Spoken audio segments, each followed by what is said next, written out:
Hi అండి, మీరందరూ బాగున్నారా? నేనైతే బాగున్నాను. ఈరోజు ఫ్రైడ్ రైస్ తయారు చేసుకునే విధానం ఇప్పుడు వీడియోలో చూపిస్తాను. వీడియో చూద్దాం రండి.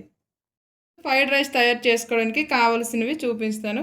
క్యాబేజీ, క్యారెట్, గ్రీన్ బటానా, కొత్తిమీర, టమాటా, క్యాప్సికమ్, ఒక ఉల్లిపాయ, 4 పచ్చిమిర్చి. ఇప్పుడు తయారు చేసుకునే విధానం ఇప్పుడు వీడియోలో చూపిస్తాను. వీడియో చూద్దాం రండి.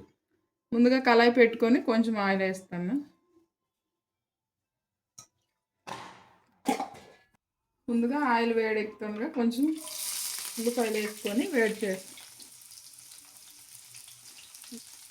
కొంచెం జీలకర్ర.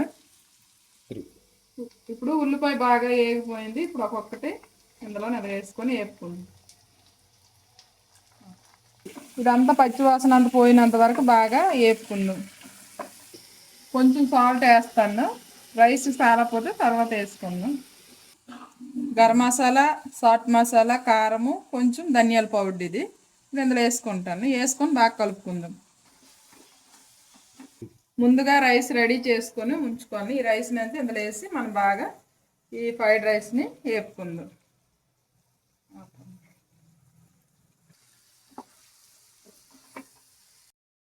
రైస్ అన్నీ బాగా కలిపినట్టుగా ఇదే కలుపుకొని బాగా ఉప్పు కారం అన్నీ కలిసేవి చూడండి. ఈ రకంగా ఎంత బాగా ఉందో